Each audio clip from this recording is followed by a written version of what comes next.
The city of Mobile has a new project underway to bring more Tesla stations like these to the area in hopes of attracting more tourists. It's suggested that instead of swiping your card at an ATM, that you go inside of a bank to take care of all of your needs. President Trump is looking to ban the popular app TikTok due to increasing security risk. The notes on the door that say school is closed until further notice due to COVID-19. Parents are wondering when these school doors will reopen. Last night, a woman was hit crossing Cottage Hill Road, and now her family is looking to police officials to get the rules of this road changed. James Grimes II is here waiting to be booked at the Mobile County Metro Jail, and this isn't the first time he has been accused of abusing a child. For the second time in less than 10 years, James Edwards Grimes II is heading to prison for abusing a child. This time he'll serve 30 years after he was convicted of abusing his 3-month-old child, causing several broken bones and 2 skull fractures. This is a significant amount of time, and he didn't deserve any less. The abuse was found after the child's mother took the baby to the hospital for respiratory distress, and at that point they did an X-ray, and they saw some broken ribs, and then the doctor ordered a babygram, and when they did the babygram, they found the multiple fractures. In 2013, Grimes was accused of slamming another 3-month-old child, breaking her leg. Grimes served just under 3 years of his 10-year sentence for the 2013 case. After the judge sent him to prison, Grimes sent this handwritten letter asking for an early release. It reads in part, "I just want to go home and better myself by enrolling in college and being somebody." While this attempt was denied, records show the state parole board later granted an early release in 2016, something Mobile County District Attorney Ashley Rich believes won't happen again. We are very hopeful with the new administration at the Board of Pardon and Paroles that this defendant, along with all the other defendants that they're currently reviewing, will get a significant amount of time in the penitentiary and not be early released. Matroy Browder and his wife Sylvia are feeling very blessed. That's because he just tested negative for COVID-19. This is a video of his hospital exit. Staff members lining the halls, waiting for Matroy to come around the corner. And when he does,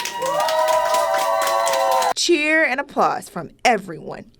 But Sylvia Browder tells me the date her husband was admitted will forever be ingrained in her head. I know it like it was yesterday. It was March 28th. He told me, he had been exempting the symptoms and all of that. His symptoms started with a simple cough. Then he lost his sense of taste, and next he lost his smell. He soon became feverish before he started having trouble breathing, and they were headed to University Hospital. I was hoping that they would be able to give him some treatment and then he'd go home. But Matroy took a turn for the worse the very next day. The morning of that Sunday, March 29th at 6:10 a.m., he called me and said, "I have to go on a ventilator." Around day 15 of Matroy being on a ventilator, Sylvia said she could feel the doctors losing hope. At one point, I even heard, they even said it was time to discuss end of life. They didn't get to see each other again until this week when he tested negative for COVID-19. Matroy had a pom-pom in his hand and a big smile on his face as he was wheeled down the hall after being discharged from the hospital. And his wife wasn't far behind because she's not ever going to let him get too far from her after they were apart for so long. We went to bed about 11, and 4:30 a.m. fire alarms were going off. The early morning wake-up call sounded as smoke and flames filled the O'Donoghue's home on Lot Road in Wilmer. The family of 4 just able to make it out safely thanks to smoke detectors. I grabbed the girls, we walked outside, and by the time we walked outside, that was it. While they were all safe, they had nothing but the clothes on their backs. We had no shoes. With it happening the week before Christmas, all their gifts for their young girls were destroyed. My first thought was like, oh my God, their Christmas is gone. Their Christmas is gone. And that's when everyone in their community jumped into action, both the girls' school and the fire department starting collecting donations for the family. Clothes, shoes, And we were getting everything. calls from Shoe Station. Everything. And now mountains of gifts are under the tree just in time for Christmas, all thanks to the kindness and generosity of friends, family, and strangers. Merry Christmas! Daniela Vian is still missing after 13 days. Her family is using the power of social media and these flyers to get the word out about her still being missing. Daniela went missing on July 17th after leaving the Shell gas station on Government Boulevard. Her family and law enforcement have been using social media to lead the way in her disappearance. The family is also using flyers to get her face out.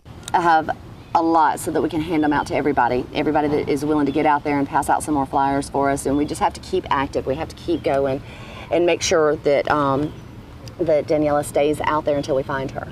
Daniela's friend, Hannah Jacombowski, came out to Tricentennial Park to help the family pass out flyers. And I really just want to find her and anything that I possibly can do to find her.